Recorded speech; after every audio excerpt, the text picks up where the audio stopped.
Oke, pada kesempatan ini Ibu akan menjelaskan tentang kontrak pembelajaran jarak jauh, khususnya pada mata pelajaran Sejarah Indonesia kelas 10 semester 2.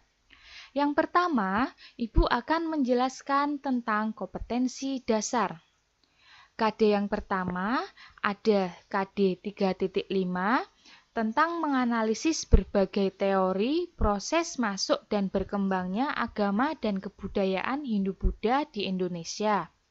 Lalu pada KD 3.6 menganalisis perkembangan kehidupan masyarakat, pemerintahan, dan budaya pada masa kerajaan-kerajaan Hindu dan Buddha di Indonesia, serta menunjukkan contoh bukti-bukti yang masih berlaku pada kehidupan masyarakat Indonesia masa kini. Lalu pada KD 3.7 menganalisis berbagai teori tentang proses masuk dan berkembangnya agama dan kebudayaan Islam di Indonesia. Lalu pada KD 3.8 mengidentifikasi karakteristik kehidupan masyarakat, pemerintahan, dan kebudayaan pada masa kerajaan-kerajaan Islam di Indonesia dan menunjukkan contoh bukti-bukti yang masih berlaku pada kehidupan masyarakat Indonesia masa kini. Lalu selanjutnya ada materi yang akan Ibu sampaikan pada semester 2 ini. Yang pertama, materi pada KD 3.5 ada muncul dan berkembangnya agama Hindu dan Buddha. Yang kedua, ada proses masuk dan berkembangnya agama dan kebudayaan Hindu-Buddha di Indonesia.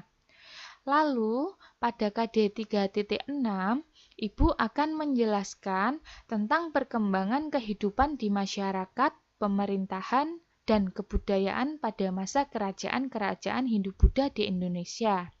Ada Kerajaan Kutai, Kerajaan Sriwijaya, Singosari, dan kerajaan-kerajaan lainnya.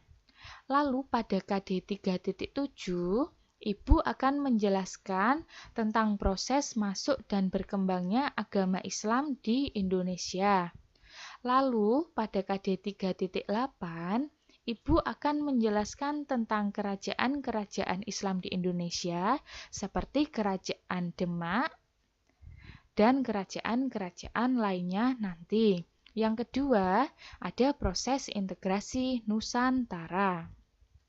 Lalu selanjutnya, apa sih yang perlu dipenuhi untuk bekal pembelajaran jarak jauh? Yang pertama, ada bersungguh-sungguh dan selalu sadar akan kewajiban sebagai siswa-siswi. Yang kedua, niat yang tulus untuk tujuan hidup diri sendiri di masa yang akan datang. Yang ketiga, semangat dalam berbagai kondisi saat pembelajaran jarak jauh. Lalu yang keempat, selalu fokus. Yang kelima, alat, yaitu ada HP, laptop, dan lain-lain. Lalu yang keenam, ada aplikasi media pembelajaran. Yang ketujuh, ada buku referensi sejarah Indonesia. Ada LKS maupun buku paket, maupun referensi dari media online. Lalu yang kedelapan, fisik yang sehat, jasmani, dan rohani. Selanjutnya, Ibu akan menjelaskan media yang akan kita gunakan dalam pembelajaran jarak jauh ini. Yang pertama ada WhatsApp. Kita menggunakan grup WhatsApp untuk media pertama. Lalu yang kedua ada GCR atau Google Classroom. Di sini kalian akan diberikan materi, tugas maupun presensi. Lalu yang ketiga ada YouTube. Yang keempat ada Instagram. Yang kelima ada Sway. Lalu selanjutnya ada macam-macam penilaian yang akan Ibu berikan pada semester 2 ini. Yang pertama ada penilaian keterampilan, yang kedua ada penilaian pengetahuan, yang ketiga ada penilaian sosial, yang keempat ada penilaian spiritual, penilaian harian per KD.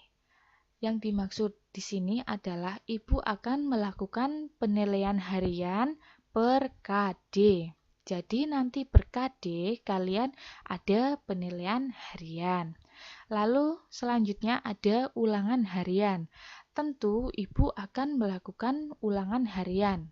Ulangan harian pada semester 2 ini akan Ibu lakukan sebanyak 2 kali, yaitu pada masa Hindu-Buddha dan masa Islam. Lalu selanjutnya ada sikap. Tentunya Ibu akan menilai sikap kalian dalam mengikuti pembelajaran jarak jauh ini. Lalu selanjutnya ada pengumpulan tugas. Pengumpulan tugas kalian akan Ibu nilai juga. Lalu ada penilaian tengah semester 2 dan penilaian akhir tahun. Oke, enjoy your study, my student. Dari saya, Ibu Anggita Dwi Astuti, cukupkan sekian. Apabila ada salah, mohon maaf sebesar-besarnya. Tetap semangat. Wassalamualaikum warahmatullahi wabarakatuh.